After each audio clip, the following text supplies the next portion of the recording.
Today, 3 clear signs that you are going to meet a soulmate.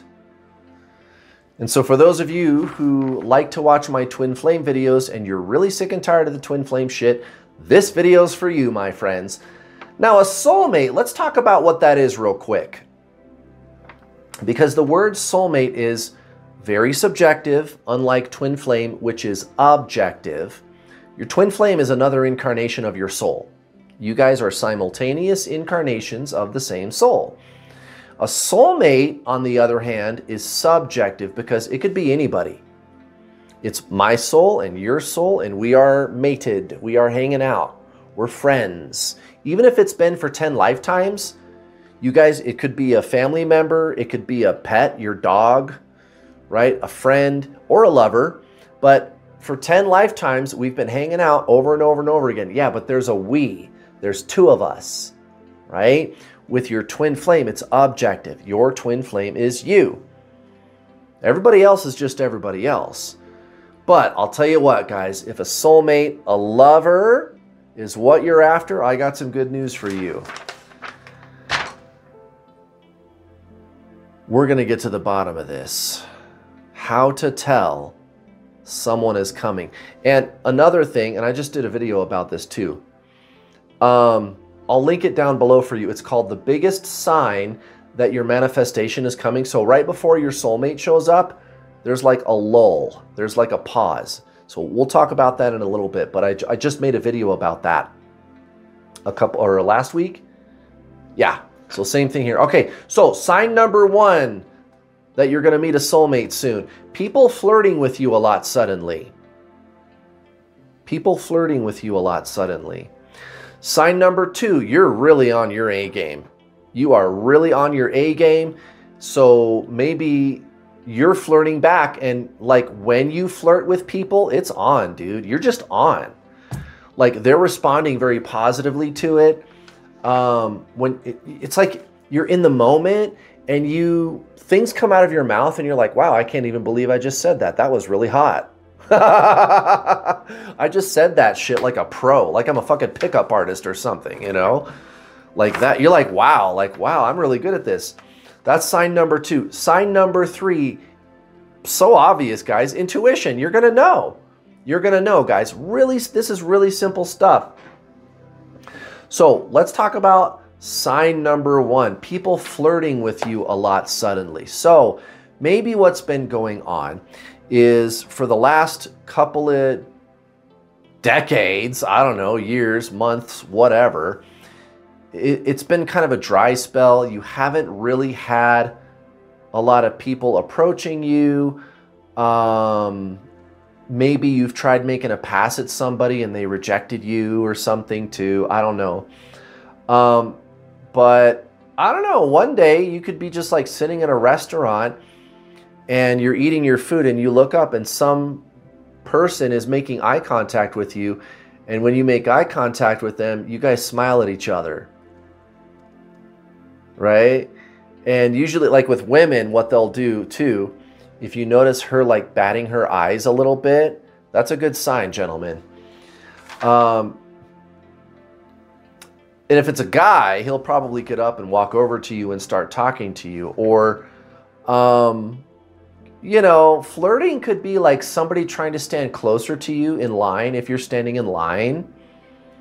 And maybe some of these people are giving off like creepy stalker vibes, but just take that with a grain of salt. You're still getting, I know it's a creepy stalker vibe, but you're still getting hints from the universe, from God, that there is some action here. Here's an analogy that I want to give you about this.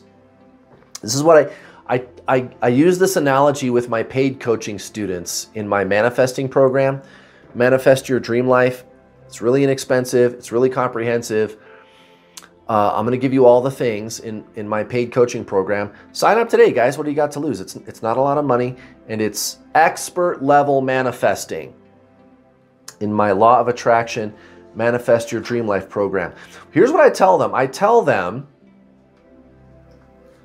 think of manifesting, like how it works. Think of it like you're at a party, and it's a dance party, and there's a bunch of food there, and you've got this dance partner, and I'm going to call it the Universal Dinner Lady. Ladies, you call it the Universal Dinner Gentleman, right? The Universal Dinner Gentleman. I'm calling it the Universal Dinner Lady. This is an analogy, by the way, that I borrowed from a brilliant law of attraction teacher called The Barefoot Doctor. Highly recommend his books.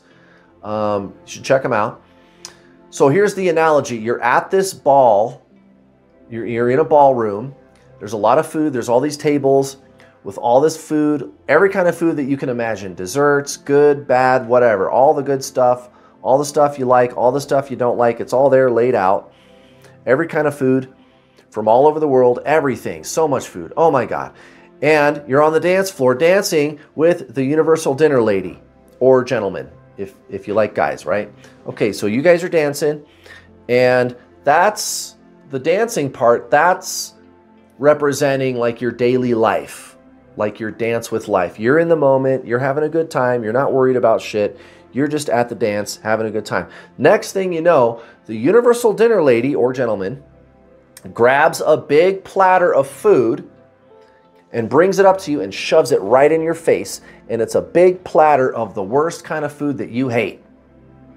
So whatever kind of food that is, think of the thing that you can't stand to eat the most. For me, that's going to be like goat cheese. And that's one of those things. I know there's going to be those of you in the comments that are like, Kurt, you can't not like goat cheese, right? Like my sister, she loves goat cheese. So it's one of those things, love it or hate it, right? Goat cheese. I can't stand goat cheese. I actually tried eating it once. It made me sick to my stomach. I've also heard people say, Kurt, you just got to try good goat cheese. You just haven't had the right kind yet. No, I've tried it and it's disgusting, okay? So don't give me that one either. I don't like it, all right? So here comes the Universal Dinner Lady with a big tray of chocolate-covered goat cheese. And I'm like, oh God. Right? Literally, it makes me want to throw up. I actually, like, really, like, I get nauseous with goat cheese or coconut water. You know that coconut water that they sell at the store? What the, who invented that? Who, oh my God, if you like coconut water, you need a talking to. Oh my God, coconut water, guys, really? Coconut milk is good. Coconut water, it doesn't even taste like coconuts. What the fuck, dude? So that's what happens. You're dancing, and the Universal Dinner Lady brings you a tray of the most disgusting food that you hate, shoves it right up in your nose, and you're like, oh, your stomach starts to turn. Now, don't forsake the Universal Dinner Lady or gentleman, right? Whichever, right? And remember, the Universal Dinner Lady, gentleman is like this really good looking person, really nice, and they have your best interests in mind, and they're always just trying to hook you up, and they're like really super good looking, and they know how to have a good time. So don't get mad. They didn't know that you don't like this kind of food. That's all. They're just offering you something. So don't get mad. So again, back to the standing in line and the creepy person flirts with you. Just say no thank you and go on with your day. Don't get judgmental. Don't be judgy, right? You don't have to judge. Don't think, oh, what a creep. Just say no thanks and switch the emotional and mental narrative inside to, well, hey man, you're just trying to, you talk to God and you tell God, hey man, that's cool. You're just trying to hook me up. Thank you. But no thank you. No thank you. It's very nice of you. I appreciate the offer. I appreciate the giant food of goat cheese, or giant tray of goat cheese, or whatever it is that you guys don't like. Whatever you don't like, whatever food you don't like. Thank you very much, but no thanks. You're very nice though. That was very kind of you. Just be gracious. You don't need to get triggered. You don't need to be like, oh, that guy's a creep. Oh, fuck that guy. No, guys, you got to stop doing that. You got to stop doing that. You got to be nice, and you got to just, no thank you. You know, have your boundaries. You still have your boundaries. That doesn't mean you're saying yes to the guy. It's just no thank you, right? Now, if the guy follows you out to your car, make sure you have pepper spray. There is that, but most people don't do that. So it's a nice, gracious no thank you to the universal dinner lady. Right? No thank you. You're very kind, but I'm good. And actually, you're going to say, hey, man, that was really nice of you to think of me. Say that to the universe. That was really nice of you to think of me. Okay, next thing. You're on the dance floor. You're dancing around. You're having a good time. We're getting down. We're going back to the dancing. I'm not even thinking about the nasty tray of food. And the universal dinner lady brings you another tray of food. A few minutes later, brings you another tray of food. This time, it's the most delicious, yummy, scrumptious. Oh yeah, give me that. It's like cheesecake. And there's like all the different kinds of cheesecakes. And you're just like,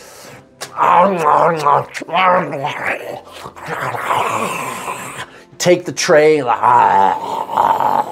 right? Oh, it's so good. It's the best food I've ever had in my life. Right on. Well, thank you, universal dinner lady. Thank you so much. That was really delicious. Right on. So that's the deal with flirting, guys. That's the deal with flirting. Be gracious. The universal dinner lady, it doesn't necessarily know what you like. But if you're on a crowded dance floor and there's music and it's loud and it's noisy and the universal dinner lady is over at the table pointing at the food that you don't like, and you go, no, fuck that, I hate that shit, fuck you, no, right? Well, the universal dinner lady can't hear you over all the noise and music, you see. The only thing the universal dinner lady can hear is, you could be going, yeah, come on, give me that, right? Universal dinner lady doesn't know. All it knows is you're making a lot of noise. You're focusing a lot of attention on something that you don't want. And so she picks up the tray and brings it to you. So, when the universal dinner lady is pointing at the tray of food, you just go, no thanks. And you look away, and that's it. Does that make sense? You ever hear about that, like law of attraction? How do I stop getting what I don't want? Yeah, stop focusing on it. If somebody flirts with you, just be gracious and grateful that it happened. And then the next thing you know, the universal dinner lady, she's going to start bringing you all the yummy foods that you love, and you're going to have a ton of people flirting with you and trying to dance with you. Universal dinner lady is hooking you up, man. Hooking you up. So lots and lots of people flirting with you all of the sudden. And this is the other thing, sign number 2. You're flirting back, and son of a gun, I'm good at this shit. I didn't even know I had it in me, right? You're cracking a joke with them, you're being witty, you're being playful, and you walk out of that interaction, even if you didn't get their phone number or anything like that, you're walking away from the interaction going, man, I was really on my A game. How about that? That's awesome. Guys, these signs are so obvious it shouldn't even have to be stated. You're going to be getting a lot of activity from the opposite sex. Or the same sex, if that's what you like. Okay, sign number 3. Again, this one's pretty obvious, guys. You've got this knowing. Like, it's even like you've experienced the presence of this person around. I remember way back in the day, like 20 years ago, when I was still in the dating world, right, before the whole twin flame thing happened, that I would get that all the time. That's all I would get. I would just... like, I would know somebody's going to come along. That happened all the time. And sometimes it's like you can feel them there with you. It's like you can sense their presence. I would even like be sitting at home and I could smell like a perfume or something, right? And then a month later, I would meet this person and it would be that smell. Very, very interesting. And the thing about intuition that's so cool is it's not coming from the mind. It's not mental. It's actually coming from your higher self. So that's why when it comes across as this really deep knowing. Like it's almost like if you sense this person, they seem very familiar to you. You see, it's like I already know them. And you just know you're going to meet this person. Now, before I go, let's talk about some of the things that you could do to actually get some of these things to happen, right? Because what's the deal with the law of attraction? Well, what you're really trying to do is get yourself to believe that that is happening right now. Because see, the universe matches what you're believing, right? It matches what you already believe. So never ever say that I don't have a soulmate. You keep telling yourself every single day, it's done. It's done. I know I have that. I know that this is happening. I know that this is real. I know that I've already met this person and it's just a matter of time before I actually run into them on the street or something. You keep telling yourself that. Guys, lots and lots of affirmations. And most importantly, when you do an affirmation, any affirmation, what you really need to be doing is cultivating an emotional experience. Guys, that is the whole name of the game right there. With the law of attraction, is you need to make yourself feel like you're in that situation. You could be doing this from your couch. What would it feel like if I was actually on a date with this person? How would I feel if they were really there with me? Make a ceremony out of it. Make this like a daily activity that you're doing. I do this all the time, right? When I'm manifesting things that I want to manifest, money, a vacation, whatever it is, right? How am I going to feel when I get into that new car that I want or whatever it is, right? Do that over and over and over again. Make that a way of life, guys. Feeling is the key. That's a great book, by the way. And if I'm not mistaken, it's Neville Goddard. Yeah, you should read that book. Feeling is the key. I'm pretty sure it's Neville Goddard. Check it out. All right, guys, that's it for this one. Thank you very much for watching. I'll see you guys next week.